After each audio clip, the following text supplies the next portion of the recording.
to another episode of SVGSPN. It's going to be a little bit different. We don't have a round of games to talk about, and that's really what we're going to talk about. There are a couple major issues going on in St. Vincent right now, and the Premier League has been suspended indefinitely so the population can deal with these issues, one of them being an issue that's affecting the rest of the world right now, the global pandemic, coronavirus.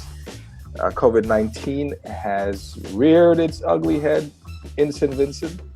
We're going to talk about what's happening, what's been happening, and what could have exacerbated this really for our population. And Debson really pointed that out to me, how really major this is on a scale not unlike what's going on in the United States. Obviously not the raw numbers, but percentages. So he'll talk about that.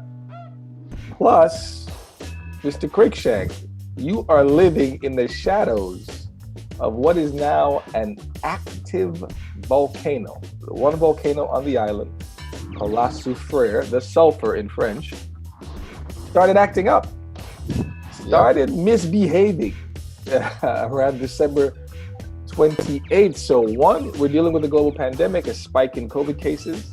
Obviously, people can't be gathering to play and watch sports. So your question might be, well, why have we been doing it? We're going to talk about that. And also, a little more scarily, I don't know if it's more importantly, a potential volcanic eruption, one that has not happened on the island since 1979. Were you alive, Mr. Cruikshank, in 1979? No, I wasn't. So by trade, you're an analyst. What do you do for work? I'm a statistician with the Ministry of Agriculture, Forestry, Fisheries. So again, this is affecting you. This is affecting your trade, your job, what's going on right now, and obviously this little side gig, this passion we have for talking about football. Both things are intersecting right now because God forbid the volcano erupts. That's a lot of land. That's a lot of farms. That's a lot of folks in your industry who are affected by the decisions that you guys make, seriously being affected by one pandemic, volcano. Again, last time Soufrière erupted was 1979. I was 3 years old, living in Barely, and we talked about this maybe on the first episode. I think if you think of St. Vincent like a clock, right? La Soufrière is in the northern end. The volcano's in the northern end, like at 12 o'clock. My town, Barely, is like 8 o'clock.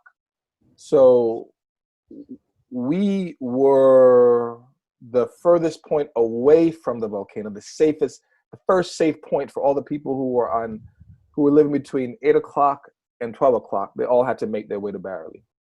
So from what I understand, for like 3 or 4 months, all the people who were on what we call the leeward side, between Barely and Chateau were obviously forced to evacuate and set up tent in Barely. What was it like on the windward side? I know you might not have been born, but I'm sure you've heard stories, or even now people are reminiscing about that time, over 40 years ago. Yeah, it was a similar situation on the windward side. I know a lot of people migrated.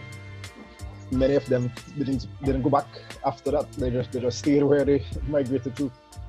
And I think it was 5 to 6 months where ash was in the air, an extended eruption, and people even left the country seeking safety. Yeah, I talked to my father, and I remember when I was growing up, my father had ash from the volcano. I always thought that was the most fascinating, like how in the world would you get that? Because when you're a little kid, you picture the lava, you picture all this stuff, and going, how the hell did he get the ash if there's lava and all that stuff around?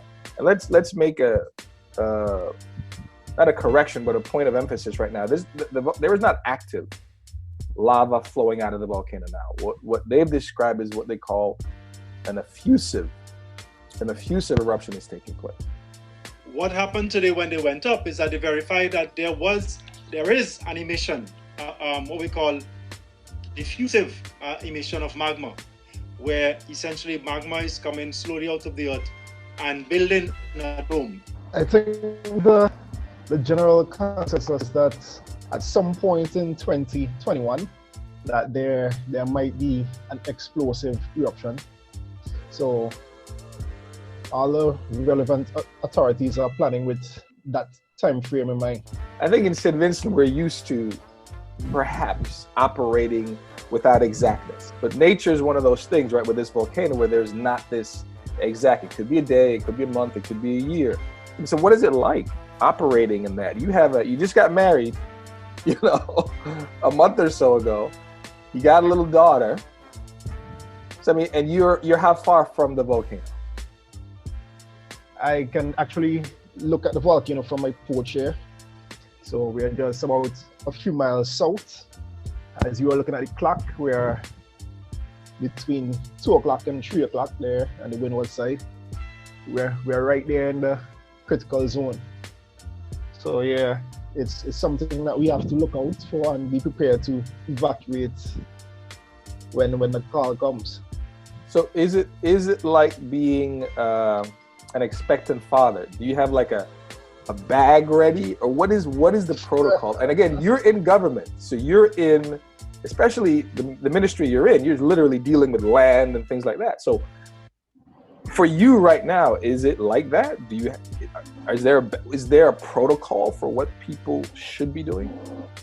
The Emergency Management Office, the National Emergency Management Office, NEMO, as it is called, they have set guidelines as to how to deal with the situation in the event of the volcano erupting. In the event that the volcano erupts, there are some guidelines that have been issued for us to follow, both for personal items that you might need and ways that you should evacuate, and safe zones. I don't think any zone is really safe, but so where's the plan for so you're in North Union, you said like 2-3 o'clock. How far down the clock do you have to get? Because I said on the other side of the island, the volcano's at 12. Anybody that's between 8 o'clock and 12 o'clock, they have to get to 8 o'clock or 7 o'clock or 6 o'clock. So where is the safe zone on the other side, what we call the windward side of the island? The safer zones are at least 15 minutes away. I have some personal plans in mind in terms of if I have to evacuate, which I will put into place. Other than that, I am prepared mentally, physically. So in the event that it happens, hopefully everything goes smoothly. No panic, rushing or anything. So all that's part of the issue as well. Because in situations like that, the panic sometimes causes problems. You know what you're expected to do, but when you're in the moment, everybody starts worrying and stressing, and the simple things get complex. Made even more complex by the fact there's only one main road. There's only 2 lanes. There is no alternate route. There is no, I-95 is closed, let's take I-40. No. There's one road, 2 lanes, and everybody's using that road, unless you got a ship or a boat or something like that. Do you fear for property loss? Well, it's an issue. There's some shooting heated rock fly straight in, takes out your house, but can't control it, so doesn't make sense to stress overly about it. But what about a vehicle? Or will you be relying on public transportation or somebody else? God, if it gets that dire. I'll be relying on someone else at the moment. And they're ready? Is it family? Is it somebody who's like, because obviously maybe they have their own thing that they have to do. So I'll be relying on family. What about wifey? What is she thinking about all this? Is she just, all her worries are in you, Debson? You put a ring on it. You got me for life. We made this vow. You better get me out of here. Or is she somebody who's thinking about this, talking about this with your daughter? And also, what is your daughter? Is she old enough to know what's going on? So yeah, my wife is calm about the situation. I don't think she's stressing that much. And my daughter, that childish naivety, I guess that's one of the best things to cope with this kind of situation. stressing always causes problems. So stay calm, relax, pray for the best. And then what you do and prepare for the worst. Prepare for the worst, have a plan of action, be ready to execute the plan, and hope that nothing befalls. So again, situation in St. Vincent right now, the volcano La Soufrière most likely will have an explosive eruption. Unsure what time that is. There are monitoring stations. National Emergency Management Operation is obviously on top of this. There are stories every day about, you know, what the next steps are going to be. And like you said, folks who are serious about their health and safety and that of their family are doing what you're doing, preparing for the worst, but hoping that the best happens. Last question, and then we'll move on to the next real major thing that's happening, which is the COVID-19 spike in cases on the island. Comprehensive disaster management is about every one of us being ready to manage any natural or man-made event, like earthquakes, tsunamis, fires, oil spills, volcanoes. It's about having your home or business prepared with an emergency plan and supplies. It's prevention, keeping your home, business, or community well-maintained and safe. It's about being able to get your life back on track after the event. Will you be ready? Visit weready.org, brought to you by SEDIMA and the European Union. A message from the National Emergency Management Organization. Now, one of the issues that came out of 79, especially on the windward side, because that's the most fertile side, that's the side that has more farming and more things like that. And folks, one of the major things that happened was theft of livestock. So you evacuate your home, you have all your sheep, pig, goats, cows there, you come back, all of a sudden they're gone and somebody else has them. And there's not, obviously, there was not a protocol for that, I guess. So in your business, are they talking about that, or what's the plan for that? Because I know that was a major thing in 79. Yeah. I think some people still remember that, because having spoken to some people, I think there are persons who are prepared to stay with their livestock rather than evacuating. So they probably think the risk of the volcano is not as serious as they losing all their income that could be generated from their livestock. So that's definitely an issue there. Well, I mean, we're going to keep obviously monitoring the situation. We have no soccer to talk about, no football to speak of, because of the indefinite suspension of the league due to the two heads that are rearing themselves up in St. Vincent right now. One being the volcano, which we just spoke about, and the other being, COVID-19, which, as a statistician, I mean, you broke it down for me. What's happening over the last week or two in St. Vincent? So in recent days, I think it was on Friday, there were 55 new cases in one day. So for some of our listeners, they may be thinking 55, that's not that much. But our population is 100,000. Let's compare America, for example, who has 300 million people, which is 3,000 times our population. So if you multiply that 55 by 3,000, that's 165,000 cases in one day. So that shows the level of comparison there. So that was one of the key reasons for the suspension of the tournament. I think at this point, well, the government has reinstituted a lot of the protocol that was in place before. And in terms of persons at indoor gatherings and outdoor gatherings, ensuring that you wear your mask, sanitizing at public institutions. Hopefully, we can have those numbers back under control as soon as possible. And then once that is done, then we can look forward to playing football again. And life and all the other things that need to happen safely on the island. But looking at online newspaper, I think it was Searchlight, was the first time I ever saw people walking around Kingston, at least a picture of people walking around Kingstown with masks on.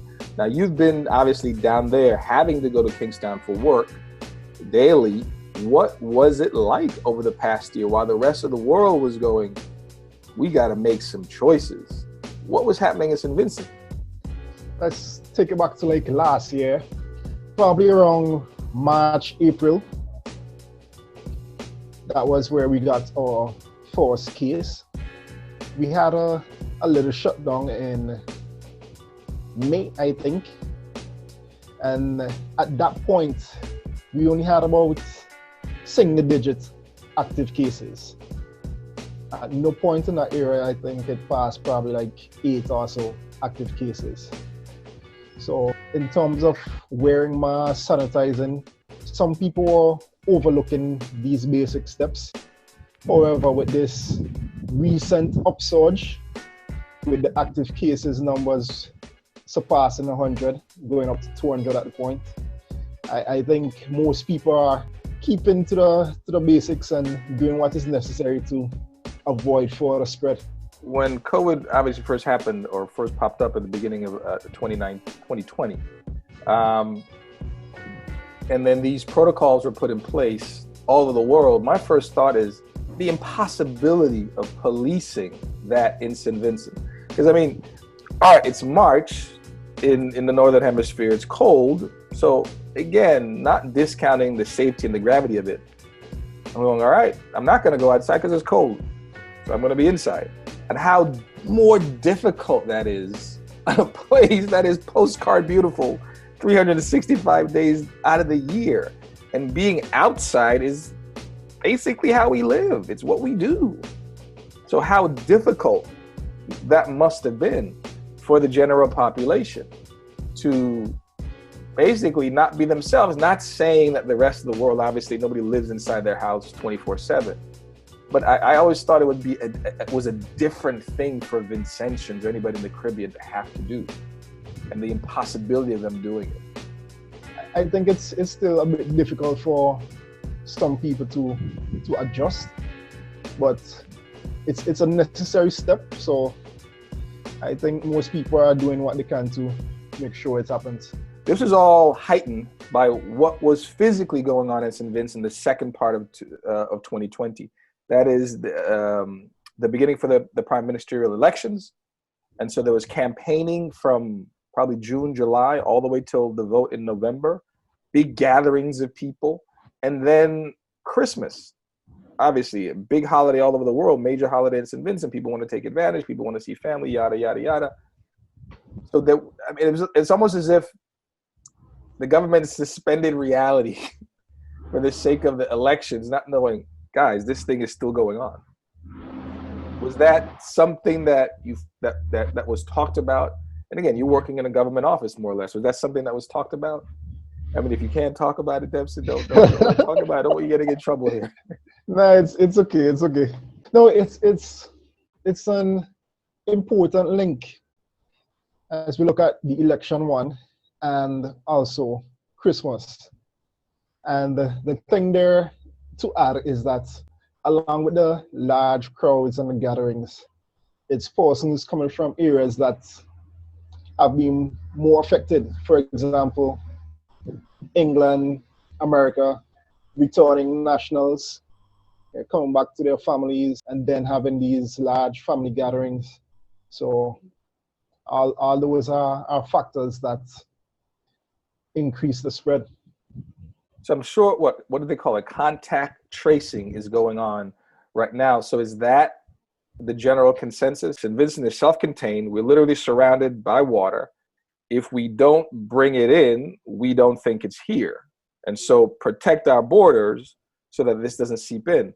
Is the thought that folks came in, perhaps were not following the protocol, and that's what happened and just exploded because of all the electioneering and Christmas gatherings? Is that the general thought right now? Basically, at this point now, there's a lot more community spread, local spread. So it's resulting in a faster growth of these numbers. In cases before, there might have been persons, returning nationals, persons who went away. And although they tested positive, they were able to isolate them have them in quarantine for a while, and then they recovered without, increasing the numbers too much. But at this point now, I think it's a bit out of control. At the last report, I think there are still about 400 results that are pending for persons who may have been associated with those who have already tested positive. So you might see some more numbers added to the current list. So again, the issue itself could have been there all along. It's just that there was not perhaps enough testing. And we can't wish it away. We live in a tropical country. The heat is not going to take it. Please don't go there and drink bleach. Any young people who are listening to this, listen to what the authorities are saying. Be safe. Wear a mask. Stay away from people if you can. Follow the protocols.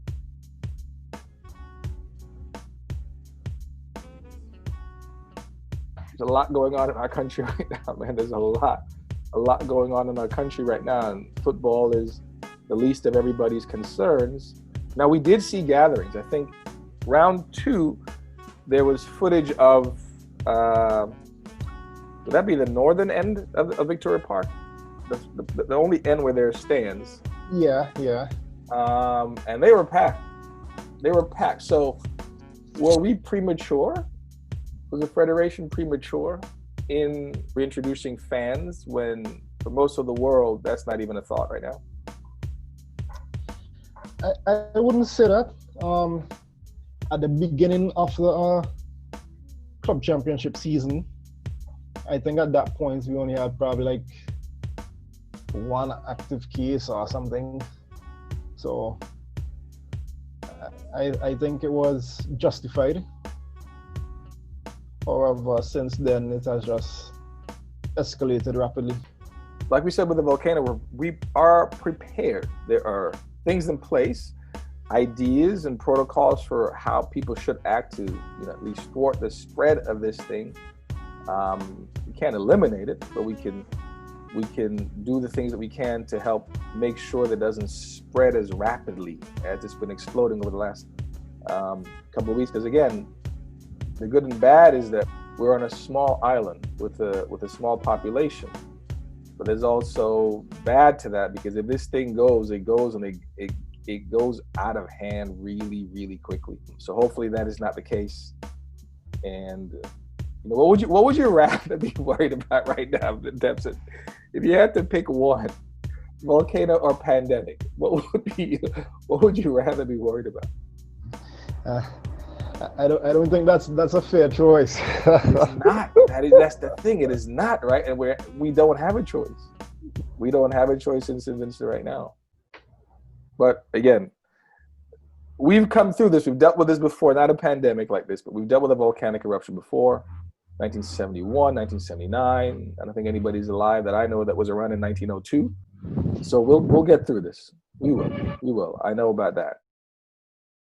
The 1979 La Soufrière eruption. 1979, the eruption of La Soufrière. I remember the morning just like yesterday. I was deep in a dream on somebody mango tree when the historical voice of my grandmother, she said, "Boy, get up, wake up, look the Soufrière erupt." Me have to just jump out of my bed, cause my sleep interrupt. Me then rub sleep from me eye. Them send a look up in the sky, cause lava a fall and it go in your eye. Me still play stupid and look up in the sky. Of course the ash went straight in me eye. Me granny start to cuss and me start to cry. When them tune in pan radio, them say La Soufrière boy.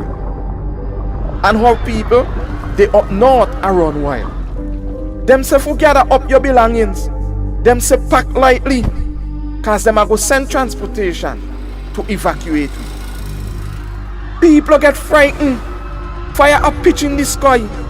Me swear the wall over. Hello, me not tell no lie. People who be own shop, start give way, them stop sell. It look like God been a go come, and them now a go a hell. Me see big man a cry, like them a little picnic. That alone go tell you how a eruption scary. Them say release all animals, cattle, sheep and goat, hog, fowl and donkey, no leave nothing pan rope. Them say people must gather at the primary school, but with the melee and mayhem, people start lose them cool. Big cussing and fighting, people rushing for space, strictly problem and chaos all over the place. Hello, the first truck will come, me make sure me catch that. A Kingston me end up by one me auntie named Daff. Good days ashes a fall, like when rain a come. Ashes spoil up like snow when you a walk a Kingston. People went to camp, Cane Garden and Mespo. Richard Park we end up, if you see so size a crapo. Trucks start to come around and a share out ration. If you see rush for food, strictly jam session. Blanket and sheet, so people are thief. Sardine and saltfish, condensed milk and beef. This volcanic eruption really caught we off guard. To run leave all we possession must have been really been hard. So my advice to Nemo, and I'm telling you flat, please don't make another eruption. Catch we like that. Preparation is important for risk reduction. All high-risk communities must have an emergency plan in case of another volcanic eruption. 79 eruption, not something to take lightly. We must always be prepared to reduce tragedy. Risk management reduction must always be a part of the plan to help to save lives in a disaster situation.